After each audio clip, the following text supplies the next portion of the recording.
Comics Plus, what is up? My name is Akasan. What's up, Super Cruz? DC-san. Hey, it's Terry. And here we are, we're finally ready to talk about the critically acclaimed, maybe, Spider-Man Far From Home, the 5th appearance of Tom Holland's Spider-Man, and the second solo movie of the MCU Spider-Man. Currently like 99% right now, fan ratings on Rotten Tomatoes, about a 90% average. Okay. Critics, things are doing great. I watched it, we all saw the movie, and we all have a variety of different opinions, so let's go ahead and get into it. And before I forget, make sure you check out the free downloadable content courtesy of Sony on Spider-Man PS4, where you can get the black and red Spider-Man suit and the stealth suit as well, for free.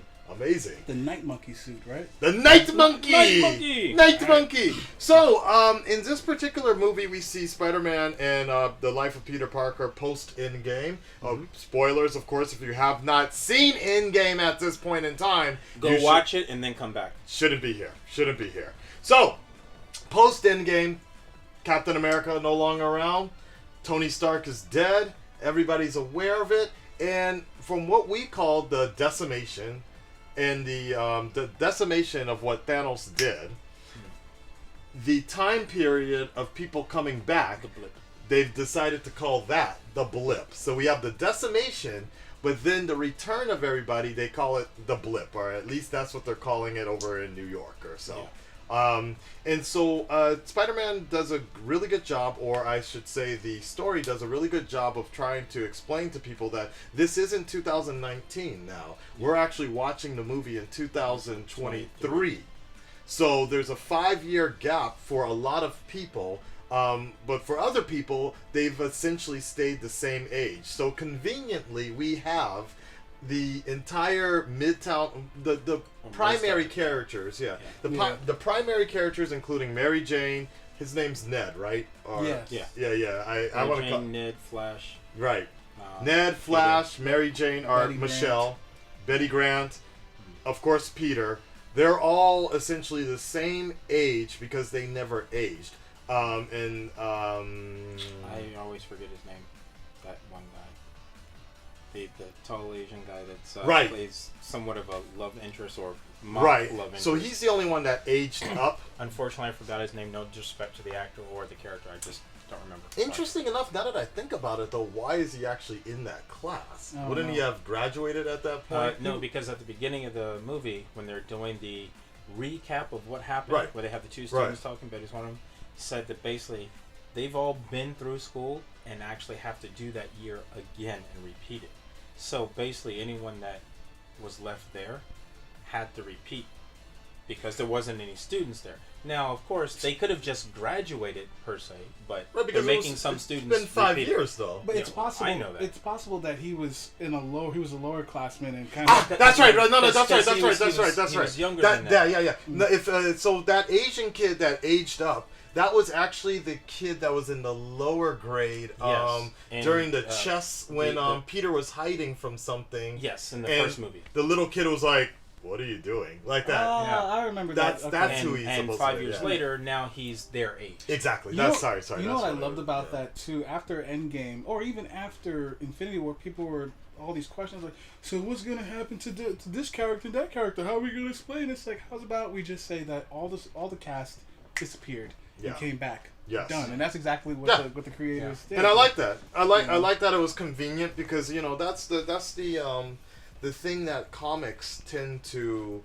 have a problem with, and particularly any comic book editor will tell you this is a huge problem. Is like different writers have different ideas, and then the problem is when it's a big crossover or something, some implications happen, but then the rest of the comics have to have some kind of minor changes, or just kind of like it doesn't stick well. But I feel like everything that happened in Endgame and Infinity War, the Spider-Man Far From Home did a really good job of working that into the core point of the story, which they were trying to tell, which was another teenage Peter Parker love story. That's the way I looked at it.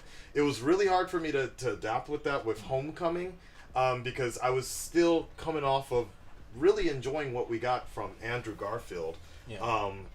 as somewhat becoming a more of an adult, graduating, and we're like a coming of age. Right, a coming of age, and I'm like, shit, we gotta do this shit again. Like, I can't. Like, Terry and I were talking about this off camera. Like, we both grew up on the. I grew up on the Web of Spider-Man, Amazing Spider-Man. Motherfucker was already married, hot, banging Mary Jane. Peter Parker Spider-Man. Peter Parker Spider-Man was drawn by John Romita Jr. The title. Yeah, Amazing Spider-Man. He was kind of fucking around with Black Cat on the side. He was talking to Beast about if he could even get Mary Jane pregnant, if his radioactive sperm would kill her and shit. Yeah. Like, that was some great times, and we have yet to get to that point in the movies, I feel. But I'm okay with it now. Because, I'm definitely okay with it now because my biggest issue with Far From Home, with Homecoming, was I always felt like it was Spider-Man. It was a good MCU movie, but it was an average Spider-Man movie trapped in Tony Stark's world. I personally felt that Far From Home did a better job of removing that element of Tony Stark's influence. Really? No, in the sense that it wasn't watching a side Iron Man movie. Yes, there's influences. There's quote unquote Uncle Benisms in there, and that's Tony will forever be Peter Parker's crutch and his great power, great responsibility type of thing that pushes him to do better. But I felt like we finally started to see Peter's story develop more as his own solo character, and of course at the end of the movie he finally learns how to utilize his spider sense a little bit better, and we start to see him grow more, and that was one of the biggest problems I had with Homecoming. So can we get into the spider sense thing real quick? Sure. Your Peter Tingle? Was that? Peter Tingle. The Peter Tingle, right. So for a while, when he first came on board in Civil War, people were like, do we know if the spider sense is a thing? Right. And I figured maybe thematically they just aren't showing it to us. Right. But then to discover in this film that the spider sense is something that Peter has to concentrate on. Yeah. I don't know. You miss it being inherent. Yeah. It's in the comic books and other forms. It's autonomic. Like it just happens. It just happens. Like we digest and shit because we have to. He spider senses and jumps out of the way because that's his bodily function. What I will say about that, the only thing I will say about that is like we all grew up on a time where Peter's powers were already basically developed, and every reiteration, every relaunch, every new version of There's it. a tweak. Yeah, no, every version of it, his full-blown powers were already there. Yeah. But there was a time when Spider-Man first started where he didn't have all those powers together. Seeing in the dark, the spider sense. Yeah. Like, he was just a dude going out there, and then gradually they started adding powers. But the spider sense was always there. The same thing with, like... But I don't know if Superman, it was it always? It happened. That's so right, you're right. The first issue, the car, and he jumps. He jumps not because he wants to, but because he has to. In my house on the wall, I have an annual edition. It's green cover with a hologram in the middle. People probably, okay, I can't remember what issue it is. I know what you're talking about. Web of Spider-Man. If you read it and he describes what the spider sense is, he jumps out of Mary Jane's way, not because, you're not in danger, but my body can't tell the difference. Right. And that's amazing. And I do appreciate that they kind of turned it into the Force. Like, you gotta concentrate on it. Believe in yourself. But I don't know. The part of me, the old school guy of me, is like, come on, like. Well, it's a nice little update to the character. Yeah. Taking a fresh look, maybe adapting it a little bit differently for this generation. I like it. It could be, and I don't know if it is, but it could be something where it's like, okay, because he's a teenage boy, because he's going through puberty and hasn't done that, his body hasn't adjusted to it either. Right. Yeah. So outside of his body naturally doing what it needs to do growing up, to become a man. Yeah. Plus these powers, maybe it hasn't fully kicked in. And I'm okay with that. Yeah, because I'm that totally makes, with it. Because that also makes for good storytelling from here on out. Yeah.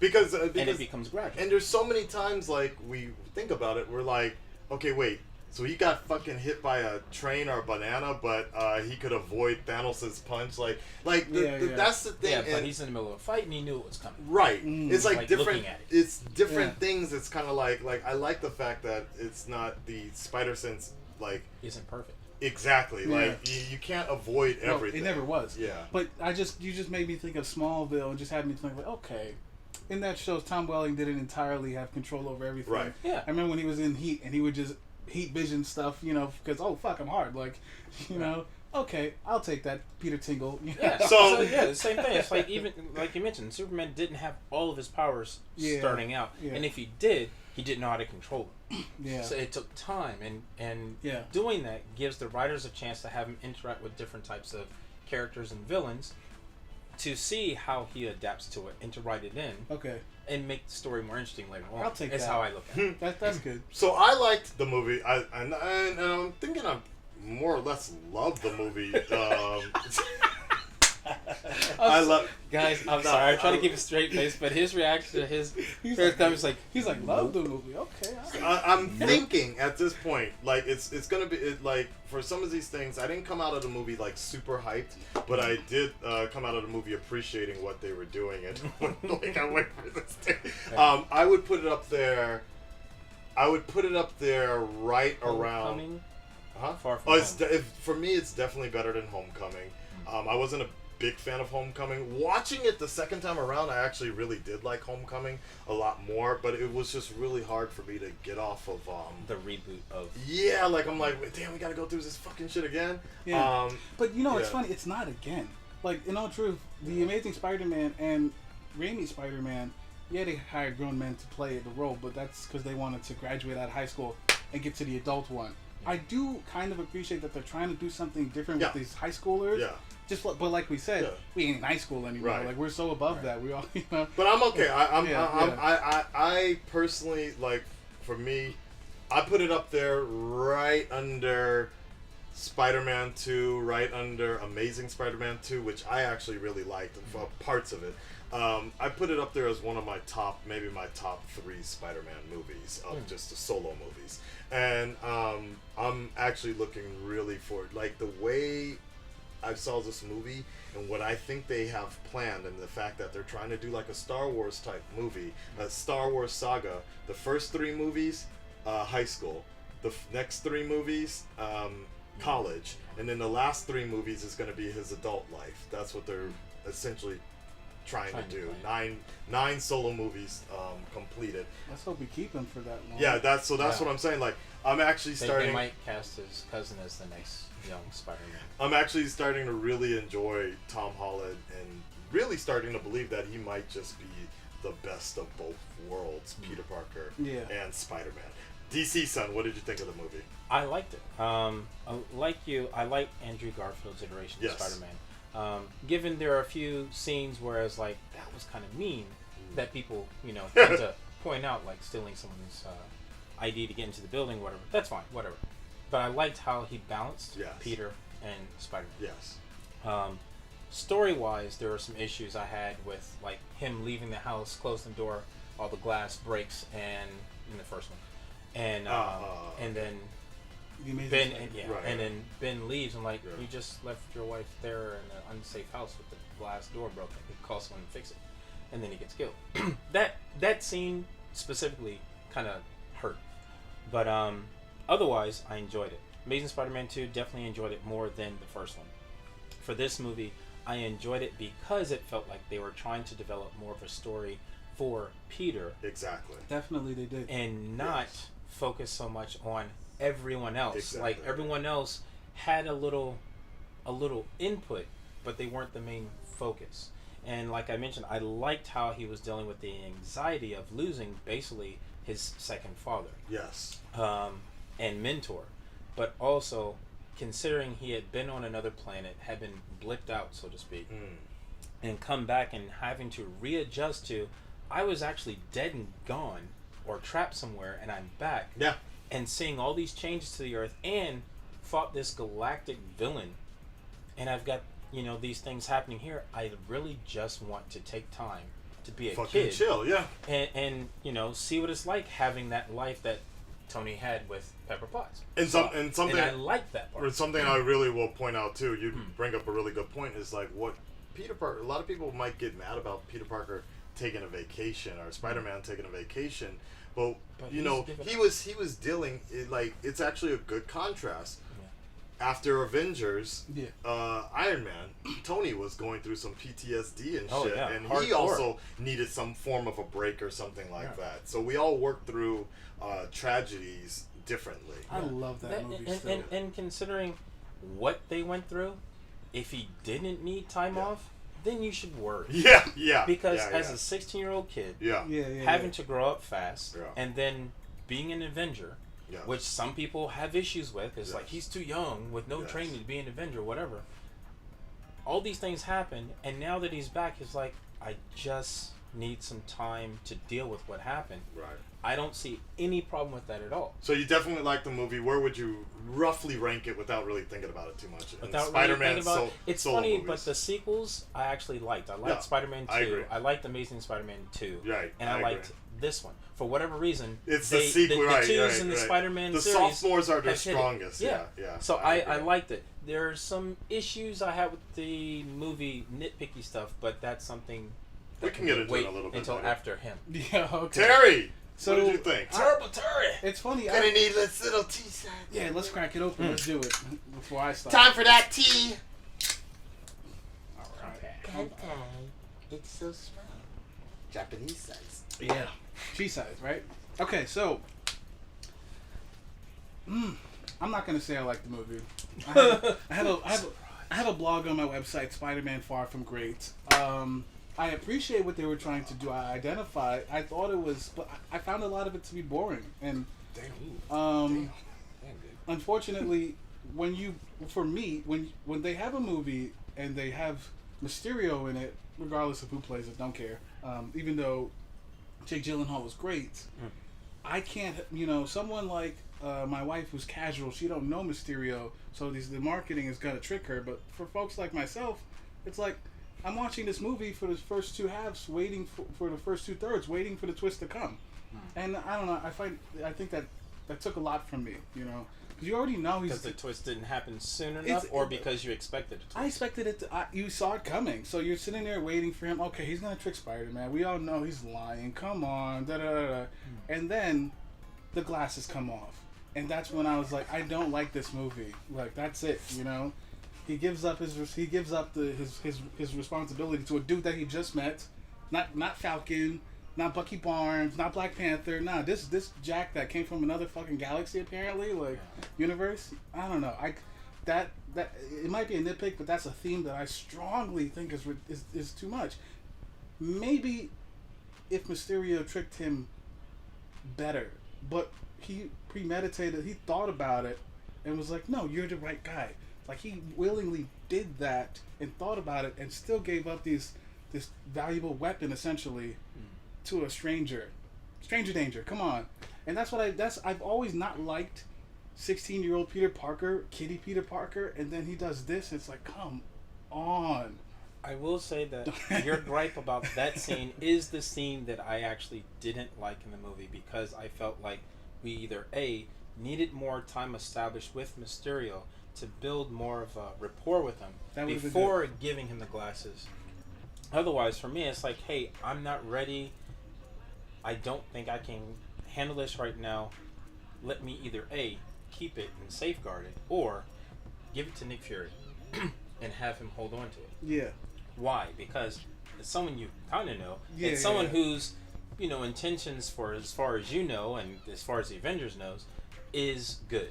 Yeah. If not Nick, and the only reason I say Nick because he's actually in the movie, as opposed to any other Avenger. Yeah, give it to another Avenger. But at the same time, not giving it to anyone, I think I would have been okay with. And him basically keeping it like his the Iron Spider costume, keeping it put away, deal with it, and then go back and get it or something. Lead to it. Yeah, but the willingness of just handing it off to somebody else because he doesn't feel adequate enough. I get it. Spider-Man has always wanted to relinquish his responsibility and just be a normal person. But I thought we took care of that in Homecoming. I thought he but realized he didn't really die at that point. Yeah. All right, so for this, I'll bring you guys back to Spider-Man: Homecoming. Tony's in the car with them, and he's talking to him, and he tells him, don't do anything that I would do, and do something that I would do. There's a little line in between there that's where you are. Yeah. Tony's always been one for like not being so clear, and even Happy brought that up. That Tony was constantly doubting himself. Nobody will ever be Iron Man. Yes. Because even Tony couldn't be Iron Man. Yeah. So I actually like that conversation in the movie. So to answer your question about the glasses here is like Peter always knew that Tony was a little vague about certain things, and so in his mind, in Peter's own mind, he felt, you know, as they explained in the movie, that maybe it wasn't his job. He's not supposed to be the next Iron Man to begin with. Excuse me. He's not supposed to be the next Iron Man to begin with, but he's supposed to be the herald to find the next Iron Man, and that's supposed to be even more obvious when he puts the glasses on Jake. Yes. Or whatever the fuck his name was in the movie. And I also equivalate that to after you break up with somebody, you break up with somebody, everywhere you go, all you can see is that same person if you really were in love with that person. And he mentions that in the movie as well. Everywhere I go, I see his face. Yes. Like that. It's kind of hard not to because they have murals everywhere in the world. But regardless, that's something that was really bothering him a lot. And, you know, he, out of this terrible breakup, just like when you break up with somebody, when you find somebody that shares the same values and looks like they really care about you and they trust you and everything, you start to see things that aren't always there. And obviously, Mysterio's influence on that created the perfect path. He little fingered his way into making Peter think he made the choice, but Mysterio orchestrated that all from the beginning. But like do you think it's something that Peter should have taken more time with because it was such a big responsibility? Even if he didn't feel he was able to fulfill that, and is like, actually, I'm the person that should be looking for the next Iron Man. Do you think he should have taken more time to do that? I would agree that under any other circumstance, if it was an average time, if it was an average story, that he would have taken more time with it. But again, we're talking about young Peter who just came back from the blip, just lost his mentor, is just trying to have some sustainability of normalness. And you got to remember that on top of all this going on, his own private life of trying to trying to get with Mary Jane, and that dude was like, flipped his ass off, like, go be a superhero, bitch. Like, Peter didn't even want to fucking be there. And then, after that, Nick Fury told him, like, you know, you got gifts, but you're fucking up. You need to decide what do you want to be. So I'll get into that a little later. So he's stressed about that. So yes, we wouldn't have done it. Yeah. Because to go back to the whole thing about those glasses, I would have just deleted the data. Delete the picture. But besides that, which he eventually did. What I was going to say about the Mysterio thing is, even though us seasoned fans knew something was up, I thought they actually did a really good job of it, because throughout the entire movie, I was still waiting to see, like, is he really from the multiverse or not? Because like, I was really believing it for the most part. And the marketing was good, because after Into the Spider-Verse had people thinking to myself, oh, maybe they'll introduce the multiverse, and then it gives them a chance to add in other characters, something storyline. Even later. Tom Holland did a little thing where his stunt double was in the back, talking about, I'm tired about the multiverse. I'm the only Spider-Man. And then they had a dude come out. He's like, God damn it, Ben! And the guy walked away. Like, so the whole Mysterio thing, like, I thought the VR twist was great, because that was the last thing I was like kind of expecting. Well, I don't mind the VR VR twist. Didn't have him do a twist we're used to in the comic books. I would have found that even more interesting, because everything that we're used to in the comic books, they just barely nod to it and then do something completely different, and that's actually what I was expecting. So you think that the VR technology, the drones that he used, was twisted in itself, like the methodology? Oh no. For me, what I mean is, because Mysterio is who he is, but MCU could have honestly not done that and gone in a completely different direction, and I wouldn't have had an issue with it because it wasn't the same as the comic books. But I will say also, so with the whole crux of Peter and the glasses and all, it kind of also dives back into the fundamental reason why I never entirely was bought into Spider-Man being in the MCU at this juncture of his life, 16 and all, is because I always considered the relationship between Tony and Peter to be wrong. It's in my opinion, as you know, I don't like the concept of a grown man coming into. And he feels he's too young. He's too young. He's too young. Like we briefly talked about. Yeah, I guess I can understand. The grown man walks into his house, tricks the auntie, says takes the kid over to fight this bullshit fight in Germany, and then Civil War. Yeah, then you have Infinity War. I bought into it because of Homecoming and the way Tony kind of. I don't know. I worked with it. I was part of the big. I was actually part of the Big Brothers program growing up. Okay, So I totally saw that, but then the Big Brothers situation. But he's definitely crossing a line, and so far in that he's influencing him beyond the grave. Well, that's going to happen. But I don't know. I just never thought that their relationship was good. I was considered almost predatory. Like, fuck you doing? Like you got this guy with all this money and power and influence. Swoon this kid off. I don't know. It's for me. It's not right. I'm all right with it. I'm all right with it. Peter got Kevin Spacey. Yeah, Kevin Spacey. Well, the reason I say it because it said predatory. It's like because it's predatory. Because it's child soldiering. Whatever it's not cool. Right. Like he's 16. He's not even old enough to join the military. Like come on. If we want to let Peter be a kid, let him be a kid. So what do we think about the teen story? Because it was very obvious that they were telling a teen movie. In those concepts, how did you guys enjoy that? I thought it was funny. It was not. I thought it was light enough to be enjoyable, but not heavy enough to be overdone. Oh, teenage. Right. For me, I looked at it as, I just want to be a kid. I haven't had 5 minutes to just be a teenager.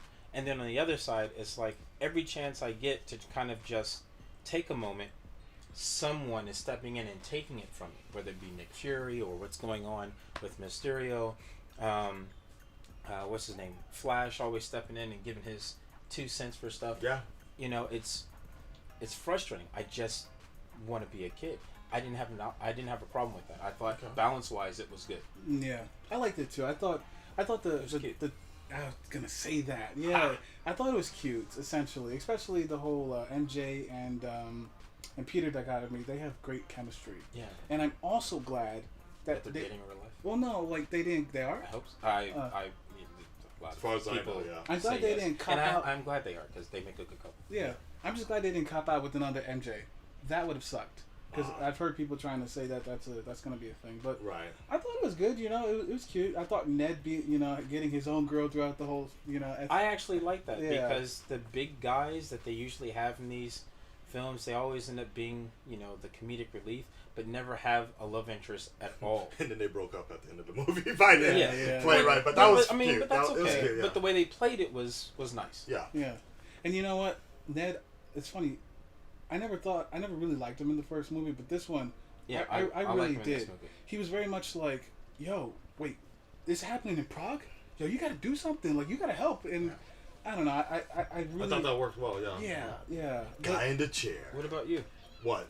How did you feel about the chemistry and? Oh no, I like it. I mean, I really don't like teen shit and romance stuff, but this one actually worked really well without being overly sappy and shit. Homecoming.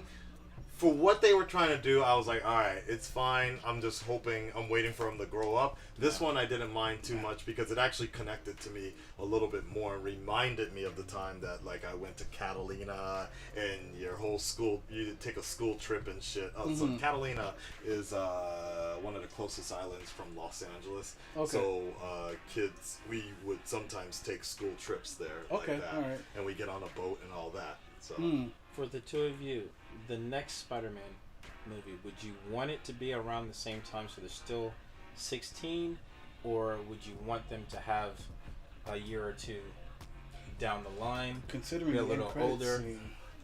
considering the end credits scene, they need to pick it up right Yeah. afterwards. Yeah. Like- Well, yeah, it's pretty much gonna have to be that way, Yeah. and it's gonna have to be. I hope it's more or less graduation time. Like I said, like I really, based upon what they're thinking, what Sony, Disney, what everybody wants to do, I really want this third movie to be like graduation movie. Graduating from high school, Yeah. getting ready for college. The only problem is it's a little tricky because we are four years into the future here already in the MCU timeline. So that was 2023 we were watching. Yeah. So they're gonna need some time to play catch up to like balance some of that out with some of these kids. Yeah. Age them up a little bit. I don't know, but like you're saying with the end credits, that's a big issue. It could start off where it's like, hey, something has happened, but that's the other thing. It's like you have the end credits and his identity being known, but at the and then blaming Stark Tech. But at the same time, it's like Tony Stark saved the universe, literally. Yeah. We'll look at it as like, okay, he saved the world because that's all that people may know. Are they really going to be like, no, Stark Tech is bad? That's always. It's like, come on, it's a little too on the nose for me. Hold on. Well, let me get before I wanted to also mention is in the 6 solo movies of Spider-Man. This is the first time we've actually seen Spider-Man go outside of New York. Actually, which is great. Yeah. So I was wanting your guys' opinion on this because you both have spent time in Europe. I had no fucking clue where they were half the time. I was just Really? like, Yeah. it just looked like Universal Studios or some shit. I don't know. I'll give you like, I couldn't really figure. Like,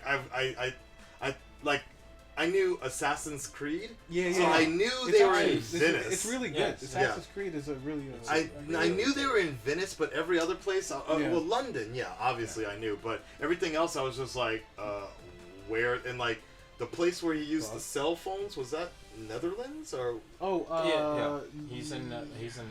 He's in the Netherlands, yeah. right? Because he was like, why is everybody so nice here? Like, so what did you guys think about that in terms of them doing a European tour, and how accurate was it in terms of based upon your guys' experiences? I thought it was wasted. What? It was wasted.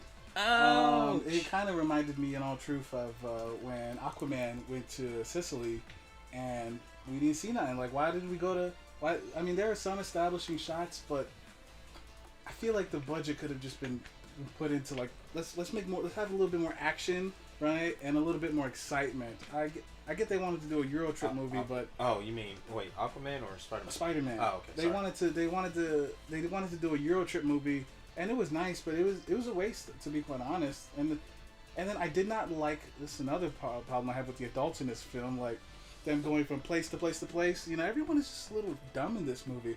Oh, the company gave us an upgrade. We're going over fucking here. Let's go. Like excuse me? Like, I'm a dad. Where the fuck are you going with my kid? I didn't sign up for y'all niggas to go to Prague. You know, come on.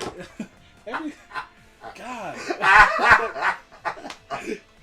Damn, dude. And then I also I thought it was pretty convenient. I'm like, okay. it's convenient in that they're close by together. They are, you know. It's like Europe is it's a so train ride. Europe is so tiny, but like it was just too much. Like jumping state borders and shit, and then seeing the destruction of some of these places. Like, come on, what's up with the torture porn over here? This is some ancient ass, well, not ancient, but some old ass shit. It's not like destroying New York. Like we built that shit a couple 100 years ago. The fuck, guys? I don't know. So, DC Sons. Wow. Well, for me, Send your comments to Terry below. I enjoyed them taking a departure from New York for several reasons. Yeah. One, first Avengers movie happens in New York. Every single Spider-Man movie happens in New York. Yeah. Now, yes, that's his home ground, his neighborhood, and I'm okay with that. But it was nice to do something different. Yeah. Give him his universe or whatever a fresh look and bring it back to New York. Mm-hmm. I enjoyed that. Yes. The places that they went to, some of them were like, oh, okay, I know this place, or this looks like this place, and that was cool. A few knockoffs, but in general, it was nice Yes. to be somewhere else. Yes. It gave it a completely different feel. Yes. And what I liked about it the most, it made him, as a character, deal with his environment differently. He's not in his home ground. there aren't skyscrapers for him to just latch onto and do whatever he wants to. So he has to work on his strengths and weaknesses very differently and think on the fly. I agree. So I really enjoyed that. So what Bouncing around from one place to another, yes, a bit convenient.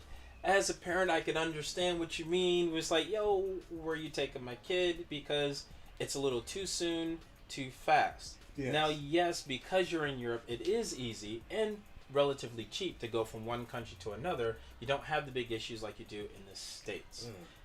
But as a school, you kind of have to block out and say your child is going to this place, and this place. When you start going out of that, yes, parents are going to be concerned. They're not going to be like, oh, well, you're just like 2 hours. Okay, well, fine, go ahead. But I mean, that's also what was every parent's not going to be like that. But that's also what was established at the end of the day. It was like they made an excuse was like Aunt May was concerned, pulling Peter out of that. Yeah, so I didn't have a problem. I didn't have an initial problem with that. Yeah. I thought it was funny. So real quick though, I will say I did like that Spider-Man Peter's like something in the movie. Well, I liked a little bit of it, right? It's a little. I love Led Zeppelin. That was a good line. Yeah. But he's like, I cannot be running around in my damn costume. Right. People know who to have because because everybody of Washington. That was clever. It's funny. It's almost like the supporting cast is smarter than Peter and the adults. Like Zendaya's like, yo, what about Washington, Joe? Like what the fuck? Yeah. But it's funny. They gave him the black suit. I wouldn't have given web shooters, like, nah, because then that's too close to your power set. But I thought that was good that he needed a new outfit because, it's international. I remember the episode of Spider-Man, the animated series, where him and Robbie Robertson goes to Europe, and he's just swinging around like no one fucking, like, how the fuck is Spider-Man in Europe? Yeah. All right. Well, so... I liked MJ. I really liked her character. Let's actually get into that here with the... Let's talk about the. I think that was the first end credit actually. So the let's talk about the scrolls real quick because that's the easier one. The last credits, yeah. Okay. So the last one is easier because we'll get back on the bigger one later. That's something I wanted to talk about too. So right. Awesome. So the scrolls. So at the end of the movie, it's revealed that Nick Fury and what's Robin's name? Maria Hill. Yes. It's revealed that not only they were not the people we thought they were, and there was a good reason why they were acting out of character like the entire movie. Yeah. But they were actually Skrull impersonators who we first met in Captain Marvel, and Nick Fury is actually aboard looks like what's setting up the sword. Defense line, which is S.H.I.E.L.D. in space, essentially. Yeah. And it's the friendly Skrulls, very important to keep that in mind. Yeah. Friendly Skrulls setting something up. They're doing something. And then it's this idea of just getting back to work. Everybody's getting ready to get back to work. They're trying to prepare for Adam Warlock. I will say I loved it because throughout the movie, I was annoyed with Nick Fury. Yeah. I'm like, yo, first off, why is Nick Fury playing Sam Jackson? He was just very much, bitch, you've been to space. Yeah, even more so, other stuff. Like, he was really pushing on Peter, like, yo, you're being worse than Tony. Now, I don't like you, like, we're messing around with kids like that. I did like him saying, if one more person knocks on the door, it's going to be another funeral. Yeah, that was kind of fun. But, and then we find he's a Skrull. It's like, oh, well, that makes sense. Yeah. Another thing, I was watching a recap of, because I never saw the Agents of S.H.I.E.L.D. show, but there's a video with, like, an hour-long recap. Of this season? Of the entire show. Oh, that scene that he was sitting in, whatever it was, that hologram. Yeah. I think Coulson did that in Agents of S.H.I.E.L.D. Yeah. That was a thing. Yeah, so, when they were working on his brain. Okay, all right, okay. I thought I saw it in the recap, so I thought that was cool. I hope as soon as you saw him, it was like, he's not there. That's a green screen. And then he stands up and is like, oh yeah, it was a projection. It's like, oh, but that's kind of cool. But it's even cooler that is actually in space. Yeah. I'm like, wait, what? So that leaves when did he get to space? A lot of questions because it's not like he popped up during the big battle at Endgame. So how did he get there? Which I find interesting because that gives us 5 years to play around with to talk about how that happened. Right. So I'm interested. Right. Mm-hmm. And that also leads to believe, you make a good point about that, is the fact that I wonder if actually that was Talos at Tony Stark's funeral. and not Nick Fury. Yeah. Because, like, we definitely know Nick Fury disappeared. I'm assuming that was Nick Fury and not Talos that disappeared at the end of Infinity War.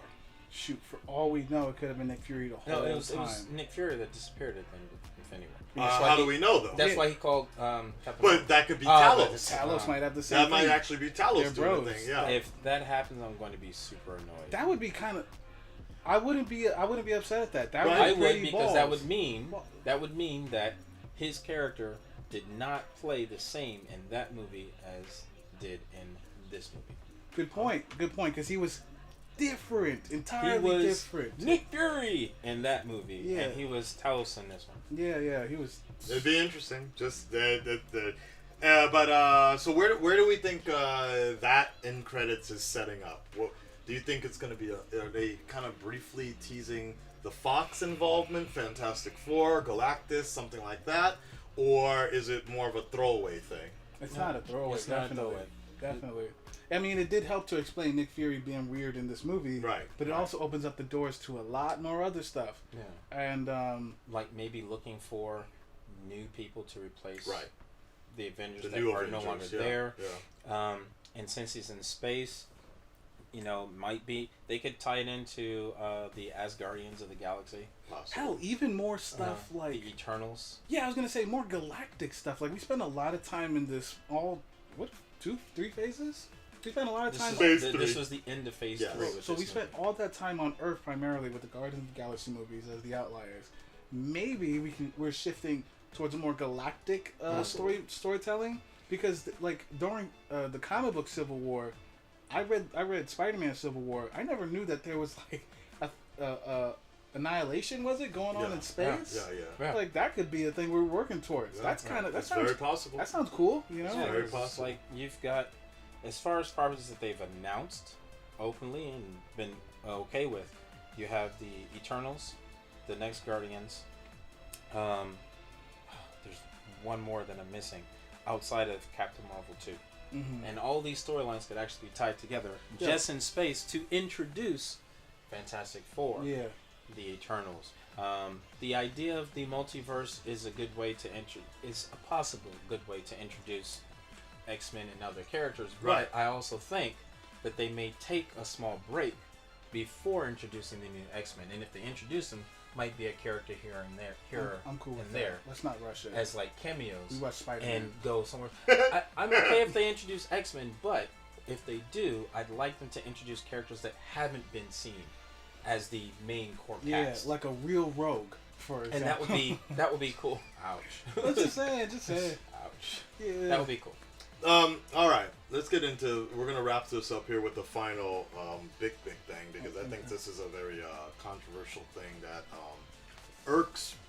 I think it actually irks a lot of feelings with old school comic book readers as well because this was like the beginning, in some sense, the beginning of the end for hardcore Spider-Man comic book fans, which initially kicked off One More Day. So his identity being at the pinnacle point of Civil War in the comic books, Tony Stark essentially convinces Peter Parker to go up and unmask in front of everything, which is okay because he's a grown man. But okay. That being said, it was an interesting idea at that time. It was big sales. A lot of attention was being brought to it, but obviously there became a bigger problem further down the lines, as I mentioned before, with the main Spider books of his identity being revealed. It was a wild ride, but at some point in time, the writers realized that they kind of fucked themselves over into like this weird situation because Peter was so dependent upon Tony at that point. Afterwards, the Bugle sued his ass of Peter. It was a bunch of shit. Kingpin was after his ass, and then in the end, that's right, because he ends up going into prison to meet Kingpin, whoops his butt, threatens to suffocate him by putting the wedges up his nostrils and his nose, and he's like, I want everyone here to see that it's me that whooped your butt. I remember that because that was like, he put in the black suit. Awesome. That's on my So what happened is Might as well. finally what happened was the editor-in-chief at the time decided to go ahead and do something called One More Day because Aunt May was shot, dying because of Peter Parker, and everything basically gets reconned, and Peter Parker becomes a single man, is no longer married to Mary Jane. It was the darkest day in Spider history, the Spider book reader history. Sales have never recovered since then. It's funny, because darker than Clone Saga. Yeah. Because the ending in Clones, I was like, what? Yeah. So that being said, now we see at the end credits of Spider-Man Far From Home is Mysterio plays Peter and puts out a manipulated video essentially showing that Peter Parker looks like he killed Mysterio, but before he could do that, he pulls off a Moriarty type thing, Mysterio, and it essentially announces that Peter Parker is Spider-Man in front of everybody, or at least in New York, and we close the credits with Spider-Man saying, "What the fuck?" Yeah. Very similar to Spider-Man Homecoming. Yeah. So, I personally, I like it in this universe only because I was getting so sick and tired of Peter being so nonchalant about his secret identity. The entire storyline, every time in Infinity War, he was just walking around revealing his he was masked, and he would take off the mask and be like, "Dude, we're the Avengers." We gotta have the shot, you gotta get.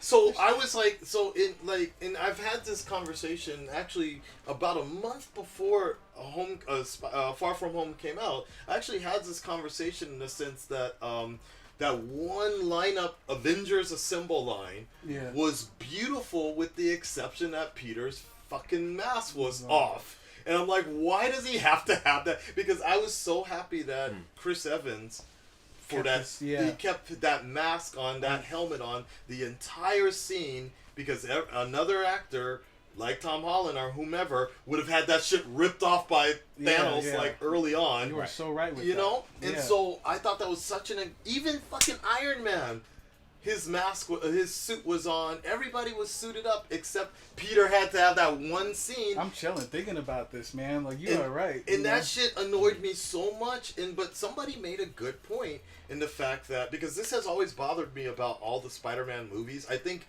Andrew did the best job of all of them, but fucking Toby would be on buildings just like, let me just take this shit off. Just chilling and shit, taking sand out of his shoe. I'm like, dude, it's New York. Come on.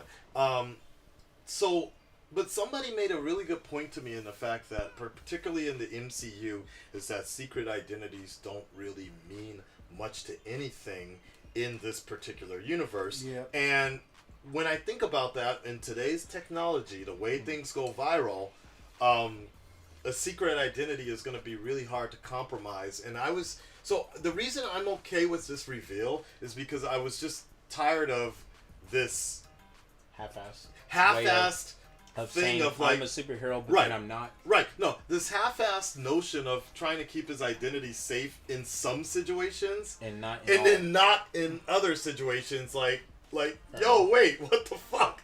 So I'm okay with them just putting this out into the open because I'm just fucking tired of them half-assing it. Yeah. Well, your guys' thoughts on it? So the reveal. The reveal. There's two things I like and dislike it because I consider the Raimi trilogy sacred. J.K. liked it. You never liked it? You liked the third one? I like the third one too. I only liked the second one, and that was it. I never had Spider-Man 2 is amazing. It's the best. I consider it the best comic book movie ever. Okay. Still. And so casting J.K. Simmons as it's fan service. It's like and when I saw him pop up on screen at that point, I was like, come on, whatever, guys. I liked it. If it wasn't him, who would you have portraying that character? Anybody, like someone except him. Another actors act, right? Like you could play. Here's fair. Now here's the only thing that I would say about that to counter that point is the fact that by casting J.K. Simmons, it was making it obvious that J. Jonah wasn't going to be a primary character in this world. If they had cast another actor, I guarantee you we would have been seeing articles and articles and articles about what are they going to do with this new J. Jonah? Are they going to invite him? What about his son? Is he going to become Venom? Is he going to bring in the symbiote? Like it would, but by throwing that little cameo in there instead, it's kind of just like everybody knows that they're not going to use him a lot. He'll just essentially, the way I see it, he's going to be the J. Jonah of the Spider-Man PS4. I would hope so. That'd be cool. Which he just pops up every once in a while, and like to me, he was doing his best Alex Jones impersonation, and I like it. I'm like, give it in little doses. That's enough. And to continue, so the identity. So the identity, I don't mind his identity being given up, but like I don't know if that's something that the J. Jonah that I've grown up with would do.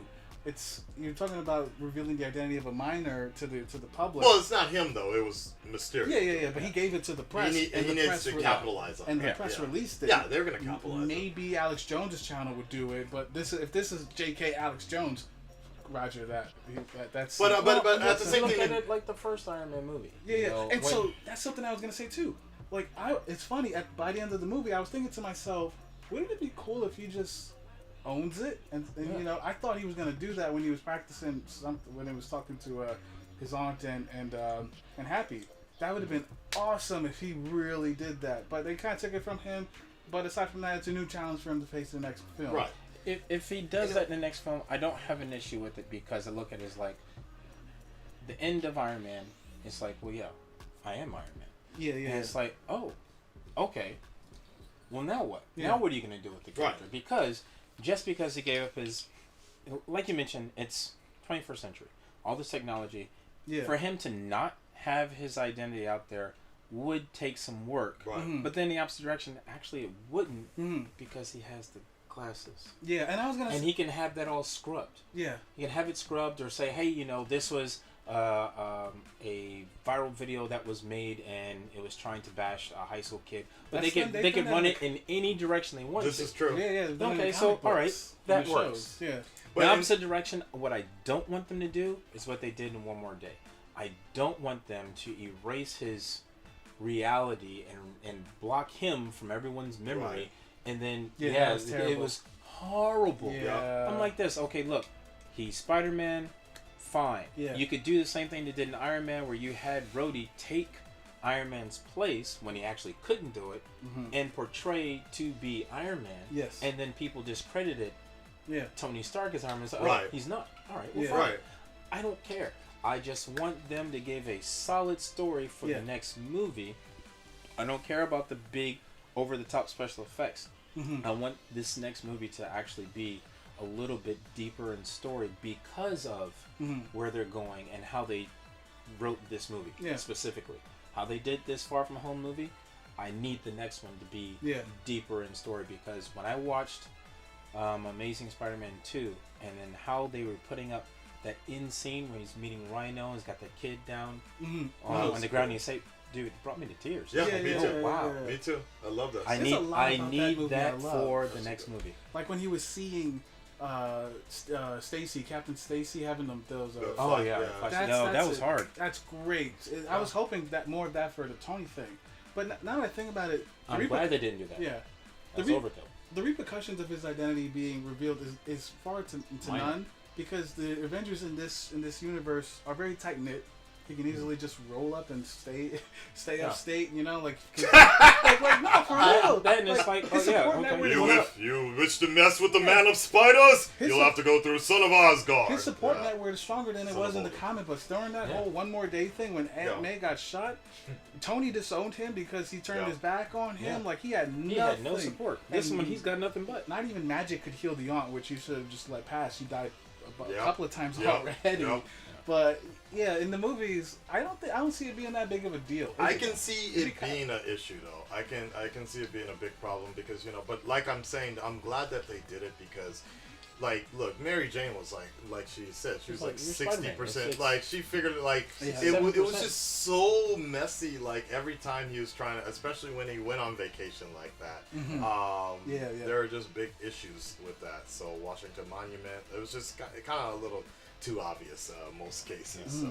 So I'm glad they did it. I don't exactly agree with that like storyline because I miss him having a secret identity, but I'm glad they did it because it would just look there were too many plot holes. That, but also that little video clip that he did. You guys noticed the editing was actually horrible. Yeah. Because they don't show Spider-Man's face at all. They show his. Right. They show the bottom half of his right, body. right. And it's like, yes, go ahead. And then they just show a screenshot of him at the end, and it's like, well, that doesn't really prove that he's Spider-Man. Basically, it just shows a picture of a teenage boy, and then someone talking in that video. Who's to say it's the same person? So negligent, but that's the thing. But here's the thing: is like you're casting reasonable doubt. You're casting reasonable doubt, but like in 10, 15 years ago, storyline wise, I mean, we've seen Batman and Bruce Wayne in one scene before. We've seen Superman and Clark Kent in one scene before. Like, so people are like, oh, okay, never mind. But now we're working with a more realistic type of audience. Yeah. People, realistically speaking, the MCU should have some sort of doubt each time.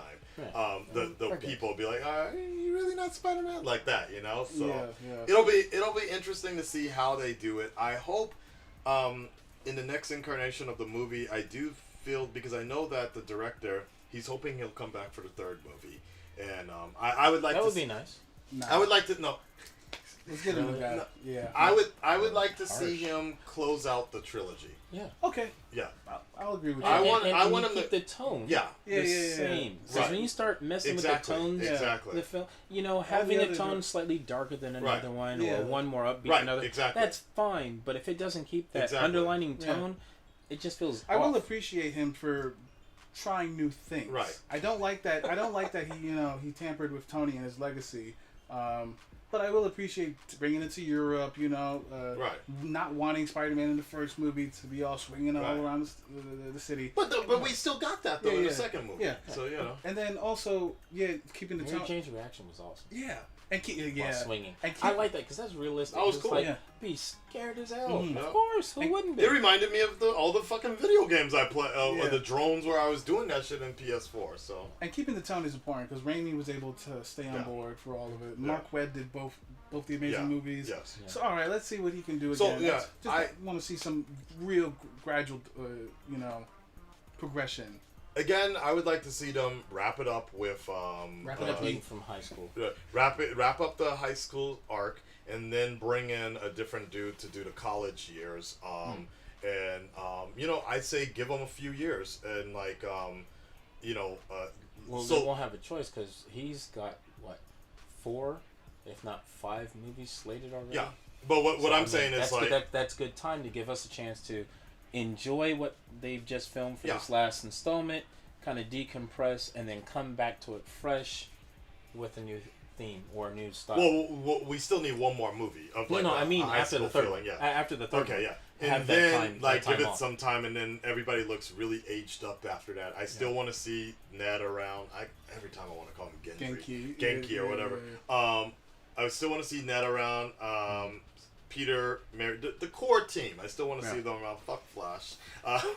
When he got smacked was the best. That was one of the best scenes in the whole movie. Come on. After that, but like I said, wrapping this discussion up is I do feel like we are steadily growing into one of the best Spider-Man Peter Parkers I've ever seen. I'm not all the way on board yet, but you might be by the third movie. I think we're getting there. No, by the time we see Tom Holland stepping into Andrew Garfield's time period, the way, like you said, that scene. By the time Tom Holland gets a scene where he's talking to kids, I think he'll be the best Spider-Man of all of them. Because we have to remind ourselves is that. We got young Peter right now. We got young, and Andrew, Toby, they all essentially started playing older mentoring type of roles or whatever. And we haven't gotten to that point yet, timeline-wise, with Tom Holland. So I'm hoping we get there soon. Yeah. I think one more movie and then we'll probably be getting there. Because Andrew Garfield's Spider-Man 2, he was graduating college, right? Oh, it's The Amazing Spider-Man? He graduated high school at the end. That was high school. High okay. school, yeah. Stanley. I know that guy. He yeah, looked like he yeah. should have been graduated. Right, from right, college. right. So like that's my thing. It's It was like the jacket, right? yeah. All right. Final thoughts on the movie. Anything else you want to say? I enjoyed it. I think that once it comes on Blu-ray and we sit down and do a rewatch, I think he may actually appreciate it a little bit more. I agree because I did not like Homecoming when I first watched it, but upon second viewing, after the hype was done and I could listen to the music and I could really feel Michael Keaton's performance. Yeah. Though I will say one thing I actually did not like Jake Gyllenhaal. So he was wasted.